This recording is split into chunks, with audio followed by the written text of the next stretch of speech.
I think we can start. All right, good afternoon, judges. We're Team 11, and we're here to present our solution for this year's case, Air in This Together. So we've already done our introduction, so we can get right into it. As a quick aside, we have this bar at the bottom so you guys can keep anchored as to where we are in the presentation. We can start off with some background here in air quality and health. So we want to discuss using the American Lung Association's State of the Air report as a jumping off point. We see that there's a link between respiratory health and air quality, and we see that there's an increasing rate of emergency days, things like wildfires, things like natural disasters occurring at increasing frequencies. So this is a challenge all across America, but we do see progress in other areas like ozone pollution, particulate matter. There is progress done here. We're not like, oh my gosh, it's all horrible. We should just give up. There's definitely places where we can improve and continue to build on successes. So looking directly at Minnesota, we reached out to the Minnesota Forestry Association and we got back information from the president, Brian Huberty, directly from him that there are increased temperatures, shifting precipitation patterns, and more frequent drought conditions that are lending themselves to these emergency conditions being more frequent. And so with this in mind, we also want to take it into account seeing our solution through the lens of the Minnesota paradox. So the Minnesota paradox is something we found as we were researching this case, that in Minnesota, majority populations have much better outcomes, whereas minorities have some of the worst outcomes throughout the country, not just within the state. And so we were trying to understand that even with air pollution, for example, minority communities see worse respiratory illnesses, worse air quality outcomes, and health outcomes. So we want to tackle our solution using this lens as well. So these challenges were presented to us within two case vignettes. The first case involved a young girl that was recently diagnosed with asthma, and her symptoms were exacerbated by indoor house pollutants as well as sudden weather changes. On the other hand, we had case two, and this was an elderly woman located in rural Minnesota, and she faced social isolation as well as difficulty accessing healthcare due to her location. And both of these vignettes underscored some severe issues, and these are their root causes. Within case one, we saw poor housing infrastructure as well as maintenance. We saw the need for greater patient education, not only for families as well as schools for asthma. And we also saw the connection of environmental factors to exacerbating asthma symptoms. Within the second case, we saw the need for reaching out to vulnerable populations such as the elderly. We saw the increasing rates of environmental disasters such as wildfires and extreme heat. And then we saw the lack of clear communication during emergency situations. And so our group brings you the Air in This Together campaign. This program aims to establish a far-reaching, robust, sustainable plan that brings Minnesotans together and improves resilience, health, and air quality. Before getting into the details of our plan, I want to briefly mention the Minnesota Pollution Control Agency, the MPCA, which is the main governing body that's responsible for monitoring and enforcing air quality control under both state and federal laws. On this slide, you can see the MPCA commissions as well as supporting policy, including the Frontline Community Protection Act or recent federal funding. However, these high-level policies still lack the localized, actionable interventions needed. That's why, despite strong regulatory intentions, the state is falling short of its near-term pollution reduction targets. So our plan is to not only build on MPCA missions and efforts, but also introducing new innovative community-driven interventions where current policy falls short. Looking at their 4-year plan, in red boxes are where their policies and strategy align with our plan. Our plan will not only complement these goals, but also accelerate them by integrating the 3 critical pillars: community health, resilient infrastructure, and emergency preparedness. So now that we've seen the MPCA strategy for their 4-year plan, how we can build upon it, let's get into the meat and potatoes of our solution, our resilience strategy. So we have a 3-year plan here with phase 1, 2, and 3. Phase 1 is 6 months, phase 2 is 24 months, and phase 3 is 6 months again. Phase 1 is a lot of data analysis, reaching out to the communities, getting that early buy-in. Phase 2 is really rolling out those initiatives, making that visibility really strong in these communities. And phase 3 is assessing, analyzing what we've done, and also using legislative power to create long-term sustainable change. So starting with phase one, we have data collection and campaign engagement. So analyzing pollution and health data, for example, we want to create detailed maps. Where is the mold pollution? Where is the high fire risks? And there already is a lot of great data and a lot of great websites, and we have it all in our appendix as well if we want to discuss further. But we want to work with local leaders so we understand where to begin our work. And we also want to go into hospitals and talk to administrators to see what they need. Do they need better equipment or do they need better patient education? We want to make sure we're getting the community involved and letting us know what they need instead of just giving them solutions ourselves. We also want to do community partnership and development initiatives, reaching out to the MFA, University of Minnesota, and so on and so forth. We want to create a forum for the public so community members can reach out to legislators directly and also discuss amongst themselves when emergencies happen so there's a sense of community and tackling the issues with social isolation that was presented in case two. We also want to do surveys and awareness campaigns and meetings with key shareholders so we understand, again, what the community needs. We're going to ask things like, what do you feel like your air quality situation is at home? Do you feel like the government is doing enough? What would you feel like would be better for you? And next up, we have phase two. So this is an exciting 2-year framework that's built upon 3 main objectives. That first objective being community health. And so within our communities, the first people we're going to look at are from case one. It's our kids. And so we're going to build upon a pre-existing Minnesota asthma home education program by partnering with local schools. By partnering with local schools, we can have school nurses look at their student population, identify the students are the most vulnerable, and then refer them into this program. Health providers can then go directly into student homes and then not only educate the students, but also their entire family about asthma symptoms, and then identify at-home triggers, and then provide cleaning supplies, cleaning services so that they are safe respiratory health at home.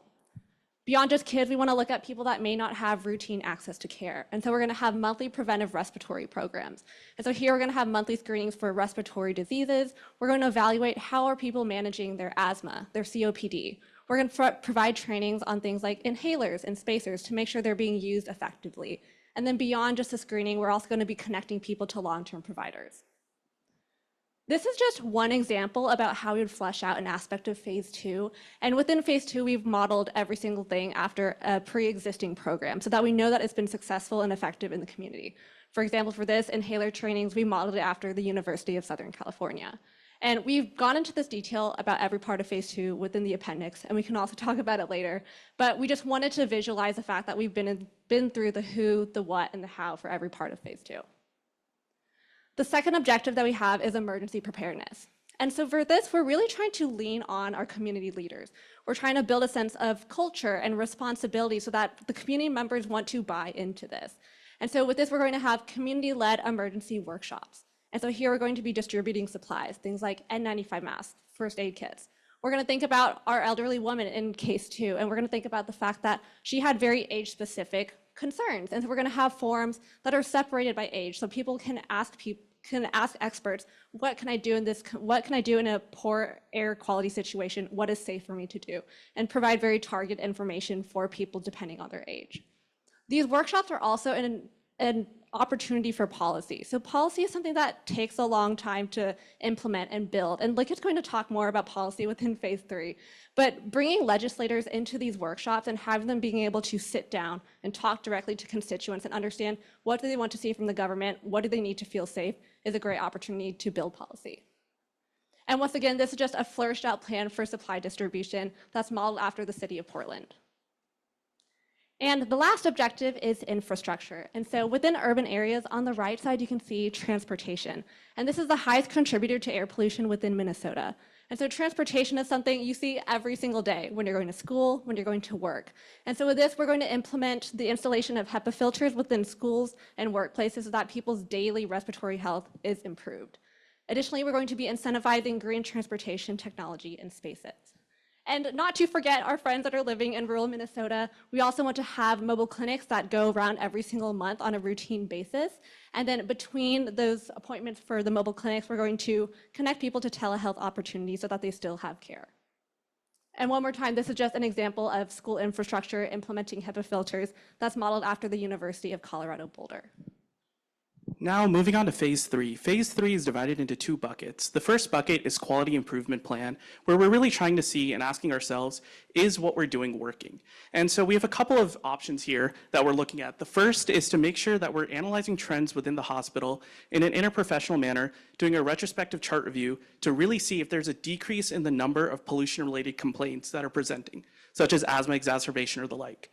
The next part is going into target areas and measuring if there are actually air quality improvements happening. And the third part is looking and assessing the effectiveness of hospital readiness programs that Vivian mentioned earlier. The second bucket, like we mentioned before, is legislative endeavors. Now, federal policy can be very administration dependent, so we really want to make sure, and our ultimate goal is that Minnesota has its own strong state-led policy. To do that, we're going to make sure that there's an open line of communication between community leaders and the members of the general public so they can tell them what they really need. Number two, we're going to explore incentives for renewable energy sources. And number three, we're going to make sure that the MPCA has strengthened enforcement powers against bad faith actors. Going into specific evaluation metrics, what I really want you to take away from this slide is that we're doing these evaluation metrics in an interprofessional manner from multiple different healthcare perspectives. And here are just a couple examples. So for example, bioinformatics is going to be used to analyze these large pollution data sets and make sure that they are trending downwards. Or public health workers are going to go out into the community and meet residents where they are and really assess their needs and how we can truly help them. Moving now on to stakeholder engagement, we've identified these 6 spheres: healthcare, the public sector, government, industry, public health, and the community, but we've taken it a step further. We've considered who specifically do we need to connect with to create the coalition that we want to actually bring about change. We're going to have a steering committee that's dedicated to our campaign, but by creating work with these partners that are very engaged with our communities, we can create a strong coalition that we can leverage to also fix future issues as they come and arise. Now going on to one of the most important parts of our plan, equity and ethics. So here, equity and ethics is baked into every facet of our plan. But I just wanted to give you a couple of examples specifically and why it's so important. So throughout phases 1 and 2, we're going to make sure that we're looking at the target areas that are the most underserved, have the highest burden of pollution, and really making sure that we're optimizing and targeting resources that Vivian mentioned earlier to those areas. And then this slide shows you how important it is for us to do this. This is a map of Minneapolis. The first map shows you areas in blue and green that are majority people of color and low income.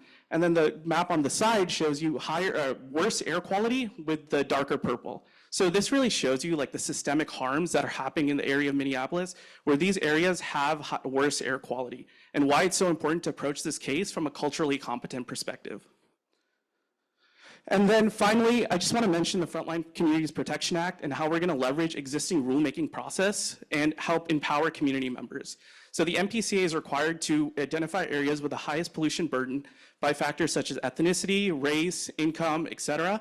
And so we really want to make sure that during this rulemaking process that we're informing and empowering community members to come to these hearings, make the rulemaking process work for them, and really make sure that we're taking steps to kind of rectify the Minnesota paradox that we were talking about earlier. Finally, we want to walk you through the financial aspects of our proposal. We estimate that our proposal will cost from $65 to $95 million. On the right here, you see a breakdown of exactly how this number is spent. The middle is our 3 phases. The next ring is to show the key strategies, and the outer ring is the key tactics or individual cost item. This is to show that every dollar is targeted and trackable, ensuring the accountability and transparency of our campaign. How are we going to fund this? So we will try to work our programs into the state budget for long-term support, but we're also seeking funding from external sources, such as federal grant, state programs, or also private sectors. The detail on how each of these funding sources and their relevance to our program can be found in the appendix. We expect a large and robust return on investment. First, in healthcare saving by reducing number of asthma-related hospitalization and other respiratory-related expenses. 2, in workforce productivity by reducing the number of lost workday due to sickness, which also result in increase in productivity gain. And lastly, in broader economic benefit. Overall, we are looking at 350% return or $3.5 for each $1 invested. Now that we know how we're going to pay for all of that, let's come to our conclusion here.